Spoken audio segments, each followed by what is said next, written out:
20 de junho de 1944. USS Enterprise, Mar das Filipinas. O tenente júnior Saburo Kitamura, da Marinha Imperial Japonesa, estava na fila do refeitório. As mãos tremiam. Segurava uma bandeja cheia de comida. Mais do que seu esquadrão tinha comido em 3 dias. Frango frito, purê de batata com manteiga, vagem, pão branco, torta de maçã, leite gelado.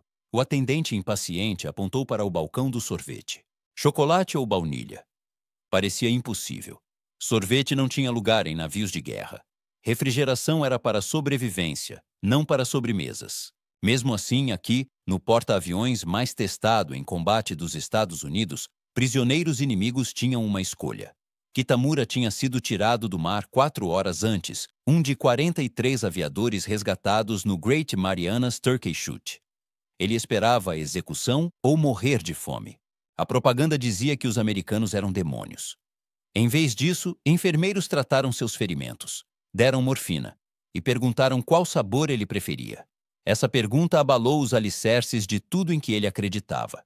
Ao longo da Guerra do Pacífico, cerca de 35 mil militares japoneses caíram em cativeiro naval americano e viram a abundância demolir mitos de fraqueza americana. Eles pisaram em navios onde marinheiros comiam melhor do que seus almirantes, onde máquinas tiravam água doce do mar em quantidades que pareciam sem fim, onde o sorvete era batido durante o combate. A logística, medida em calorias e capacidades, derrubou ideologias com mais eficácia do que tiros. Os americanos consumiam cerca de 4.100 calorias por dia, comida variada e fresca. Marinheiros japoneses muitas vezes sobreviviam com cerca de 1.400 calorias, quando a comida conseguia ser entregue.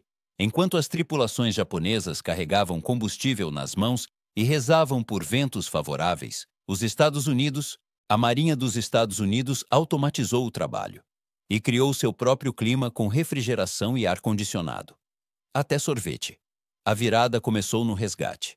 O comandante Mitsuo Fuida, o planejador de Pearl Harbor, que depois abraçou o cristianismo nos Estados Unidos, lembrou ter sido içado a bordo do USS Missouri em 1945. Preparado para morrer. Um médico o examinou. Um marinheiro ofereceu café quente com açúcar e creme. Pediu desculpas porque não havia rosquinhas. Isso enquanto homens em navios japoneses mastigavam couro.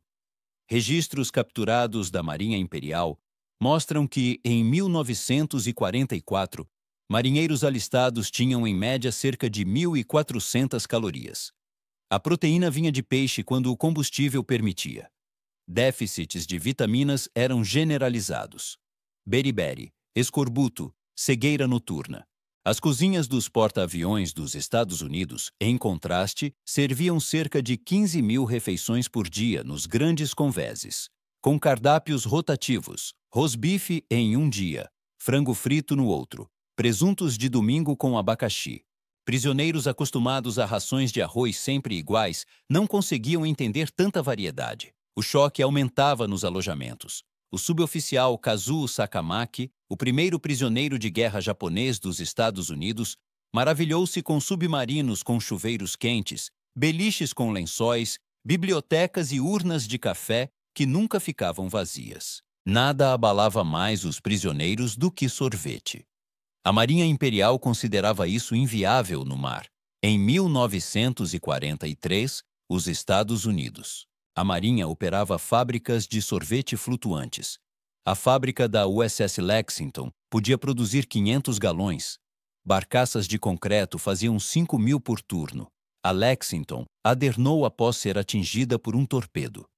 Ao passarem para outros navios, os marinheiros salvaram os estoques de sorvete antes de abandoná-la.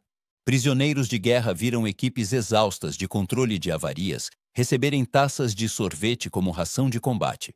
O suboficial Yoshio Yamada foi capturado após o Golfo de Leyte e ficou 3 dias a bordo do USS Iowa.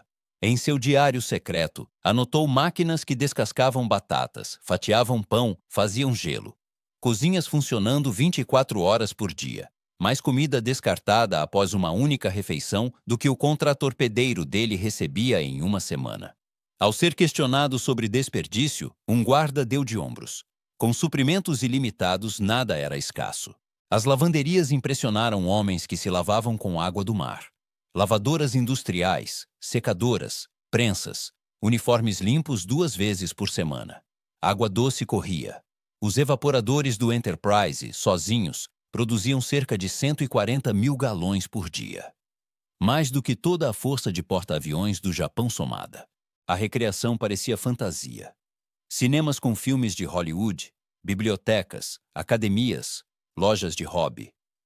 O Enterprise ainda imprimia um jornal diário com placares esportivos, quadrinhos e notícias. Onde porta-aviões japoneses tinham altares. Os convéses americanos tinham fontes de soda servindo milkshakes. O capitão de corveta Tishi Mieta, cativo a bordo do USS Bunker Hill, disse aos interrogadores os alistados americanos viviam melhor do que os oficiais japoneses. Tinham rádios, fotos de casa, pacotes de chocolate e cigarros, e reclamavam de comidas que seriam banquetes para almirantes. Ele viu um marinheiro jogar fora uma barra de chocolate porque tinha amolecido. Mais açúcar do que pilotos viam em meses. A medicina alargou o abismo. A doutrina japonesa mandava os feridos de volta ao serviço às pressas. Enfermarias tratavam prisioneiros com o mesmo cuidado avançado dos companheiros de bordo. Salas de cirurgia com raio-x, bancos de sangue e antibióticos que pareciam feitiçaria. O atendente de farmácia de segunda classe, Robert Wagner, lembrou de um piloto que recusou atendimento até ver armários cheios de sulfa, penicilina e morfina. Então, o homem chorou. A capacidade de reparo revelava a supremacia industrial no mar. Navios japoneses mancavam de volta para grandes reparos. Os americanos se reconstruíam em plena navegação. Docas secas flutuantes, navios de reparo e oficinas de máquinas dos porta-aviões fabricavam peças. Soldadores e eletricistas restauravam sistemas enquanto as operações de voo continuavam. Sobreviventes de ataques kamikaze viram um controle de avarias coreografado. Espuma abafando incêndios, bombas vencendo alagamentos, chapas de aço vedando buracos. Ryuji Nagatsuka viu o USS Randolph absorver golpes que teriam afundado porta-aviões japoneses e voltar a voar em poucas horas. A produção de alimentos era uma fábrica por si só. Padarias produzindo 15 mil pães por dia. Açougues desmontando carcaças inteiras. Máquinas de gelo produzindo toneladas. A cozinha do Enterprise consumia mais eletricidade do que um contratorpedeiro japonês. Caldeirões a vapor cozinhavam 300 galões de uma vez. Misturadores, lava-louças e descascadores substituíam dezenas de mãos. O reabastecimento no mar completava o quadro.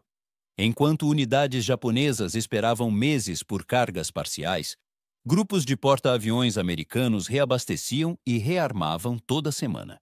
Navios-tanques moviam milhões de galões de combustível. Navios de munição levavam toneladas de armamento. Navios de abastecimento traziam frutas e verduras frescas, correio, tripulações de reposição e luxos. Da prisão de bordo do USS Hornet, o tenente Minoru Tanaka viu 3 navios se encostarem. Em 3 horas, transferiram o que porta-aviões japoneses recebiam em 3 meses: combustível, projéteis e alface, tomate, fruta de verdade. O correio chegava toda semana, mesmo em combate. O V-Mail inundou o navio. Pacotes trouxeram biscoitos, livros, discos, fotografias. O Natal de 1944 deu o último baque. O cardápio do Enterprise tinha peru com recheio, presunto glaciado com abacaxi, purê de batata e batata doce, cranberries, vários legumes, pãezinhos frescos, várias tortas, sorvete, doces, nozes, café. A bordo do Saratoga, prisioneiros viram presentes para cada marinheiro. Viram enfeites, música, risos. Alguns perceberam então que o Japão já tinha perdido. A revelação foi além da comida e alcançou a visão de mundo. O espírito Yamato não podia superar a realidade material. Prisioneiros viram homens combater incêndios por 12 horas, comer sorvete e voltar para a batalha. Ao fim da guerra, eles tinham testemunhado água tirada do mar, sorvete nos trópicos, filmes e bibliotecas sob fogo, hospitais flutuantes, oficinas mecânicas em postos de combate, inimigos tratados com dignidade. Ao voltar, prisioneiros de guerra se tornaram arautos involuntários da abundância da democracia. A jornada de Mitsuo Fuida. De planejador de Pearl Harbor a pregador. Começou com aquela primeira xícara de café no Missouri. Foi misericórdia. Quando se esperava vingança. A lição que levaram para casa era simples. A força dos Estados Unidos vinha da logística e do hábito de compartilhar fartura, até com os inimigos. Foi a abundância, não a austeridade, que quebrou o credo de um império. Às vezes, a arma mais decisiva é o que uma nação consegue fazer e dar, enquanto os canhões ainda estão quentes.